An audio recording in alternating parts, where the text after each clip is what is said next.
안녕하세요. 오늘은 확인 설명서 작성하는 방법을 알려드릴게요. 저는 상가임대 전문가이므로 오늘도 상가임대 기준으로 설명드릴 예정이니 참고해주세요. 계약서 작성하고 오른쪽 상단 확인 설명서를 누릅니다. 그리고 창이 뜨면 비주거용 선택하고 확인을 누릅니다. 확인 설명 자료부터 먼저 볼게요. 등기권리증, 등기사항 증명서, 토지대장 등등 체크박스 표시된 것 보이시죠? 이건 한방에서 기본으로 설정해 놓은 것인데 계약 상황에 맞춰 바꿔주시면 됩니다. 등기권리증은 매매할 때 필요한 서류이므로 체크박스를 해제합니다. 그리고 그 밖의 자료 체크박스 선택하고요. 신분증 등 계약할 때 보여준 기타 자료들을 모두 기재합니다.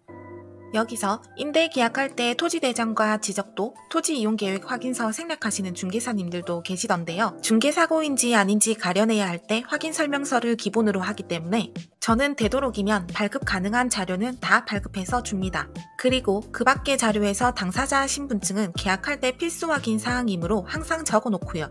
위임장, 동의서, 인감증명서 등등 계약할 때 임차인에게 보여준 자료는 모두 적어줍니다. 모두 적어줬으면 다음으로 내려갑니다. 위반 건축물이거나 누수 흔적 등 건물에 문제가 있을 때 기재하는 칸이 뒤에 있어요.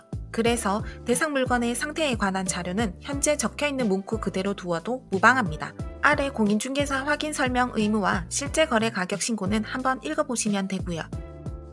자, 이제 본격적으로 확인 설명서 작성에 들어갑니다. 먼저 대상 물건의 표시인데요. 노란색 박스 안 정보는 계약서에 기재한 내용이 자동으로 따라온 것으로 내용 변경해야 한다면 계약서에서 수정해야 한다는 점 참고해주세요. 토지 면적은 구분 등기되어 있는 집합 건물이라 하더라도 해당 건물의 토지 면적 전체를 적어줘야 한다는 것 역시 주의 바랍니다. 전용 면적은 만약 건축물 대장에서 확인 가능하다면 그대로 적어주시면 되고요.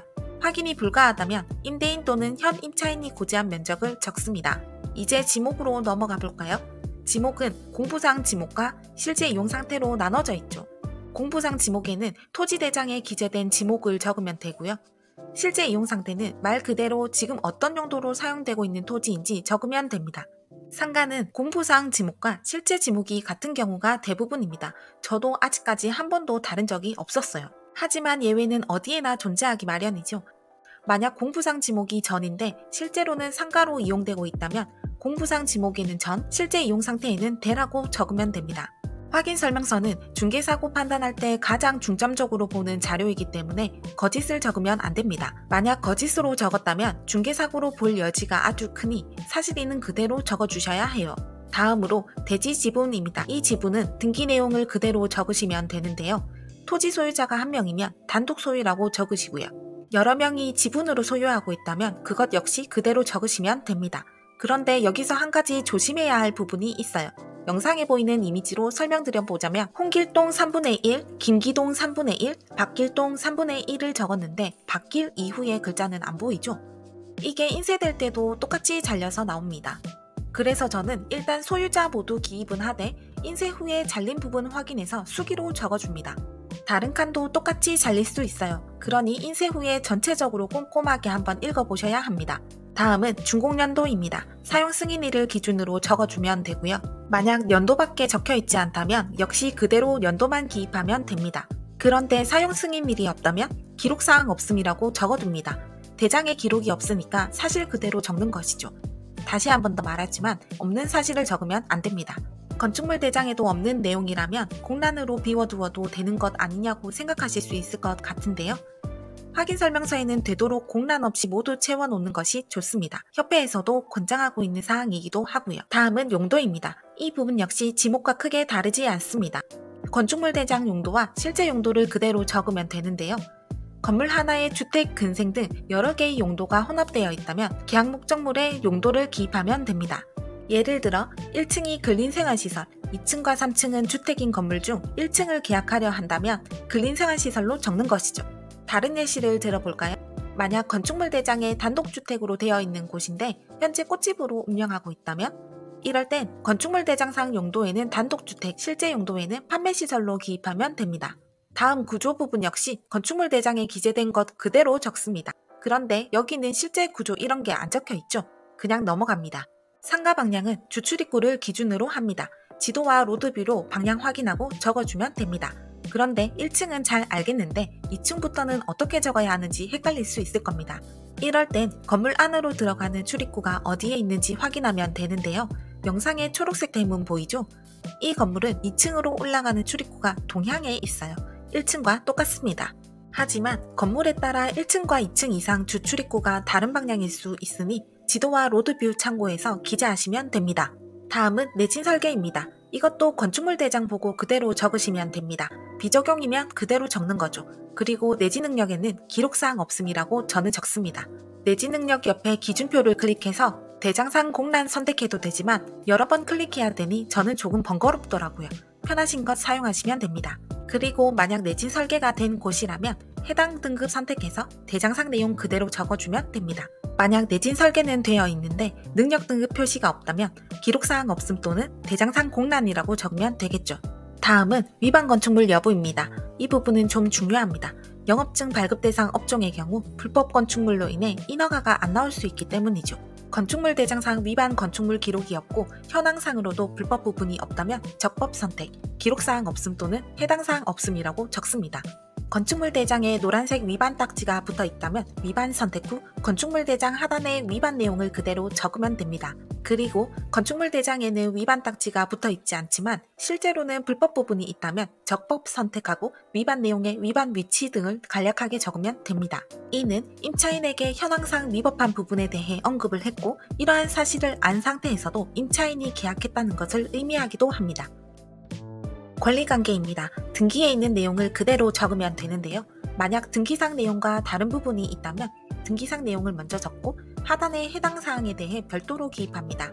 토지와 건축물 등기 모두 확인해서 소유자 이름, 생년월일, 주소 등을 기재합니다. 만약 현 주소지와 다르다면 하단에 등기상 주소지와 현 주소지가 다르다는 것을 적어주면 됩니다. 그리고 갑구에 가압류 등이 잡혀 있을 때에도 하단에 해당 내용을 적어주면 됩니다. 소유자가 여러 명일 수 있잖아요. 이럴 때에도 소유자 전원의 이름, 생년월일, 지분권, 주소 등을 기재합니다.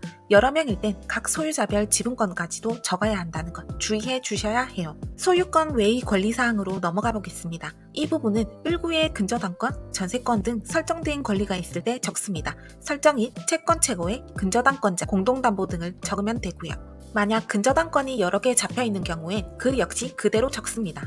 그리고 근저당권이나 전세권 등 1구에 아무 기록도 적혀있지 않다면 기록사항 없음으로 적으면 끝입니다. 만약 소유자가 너무 많거나 근저당권이 너무 많이 잡혀있어서 칸이 부족할 땐 별지 첨부 적어놓고 별도로 해당 내용을 타이핑해서 계약서와 같이 당사자들에게 드리면 됩니다. 다음으로 민간임대 등록 여부와 계약갱신 요구권 행사 여부는 상가와는 관련이 없기 때문에 해당 사항 없음으로 체크하면 되고요. 하단의 토지 이용 계획에 관한 부분도 상가임대차는 생략하시면 됩니다. 다음 확인 설명서 이쪽으로 넘어가겠습니다. 먼저 도로와의 관계입니다.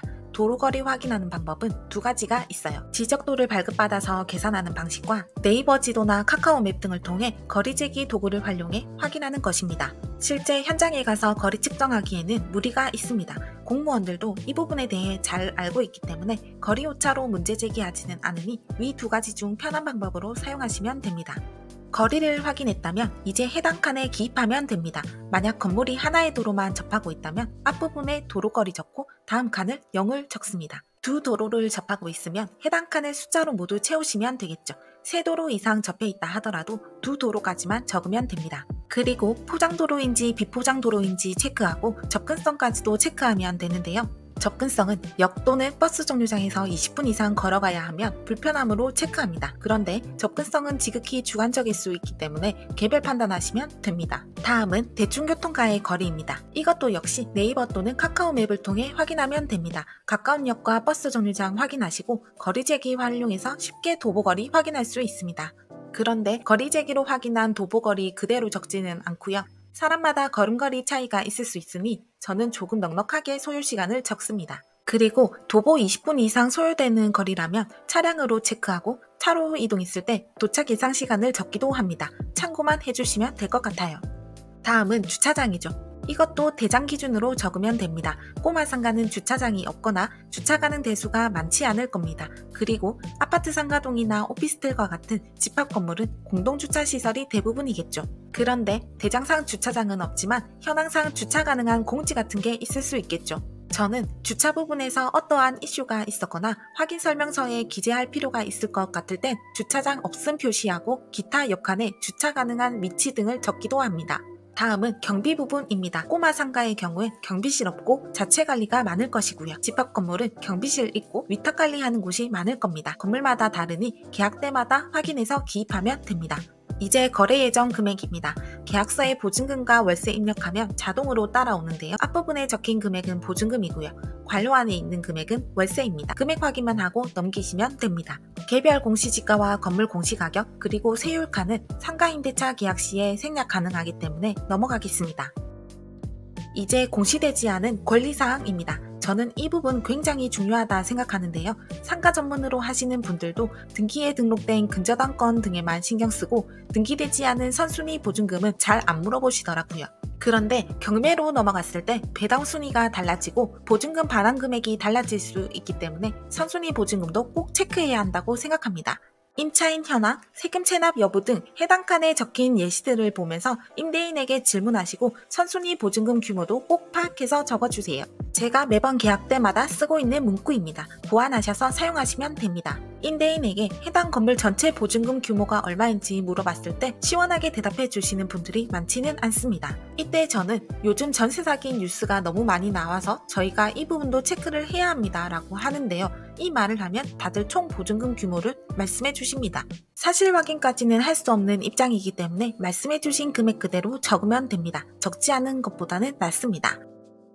다음은 외부 시설 상태입니다. 해당 부분은 건물 현황상 시설물 상태 그대로를 적으면 되니 빠르게 언급하고 지나가 보겠습니다. 지금 체크박스 표시된 것은 한방에서 기본 설정해둔 것인데요. 이것을 계약하는 건물 현황에 맞게 바꾸시면 됩니다. 수도부터 먼저 볼게요. 목적물에 수도 파손이 없으면 없음 표시하면 되고요. 만약 파손된 부분이 있으면 위치를 구체적으로 적으면 됩니다. 홀 개수대, 화장실 세면대 등등 말이죠.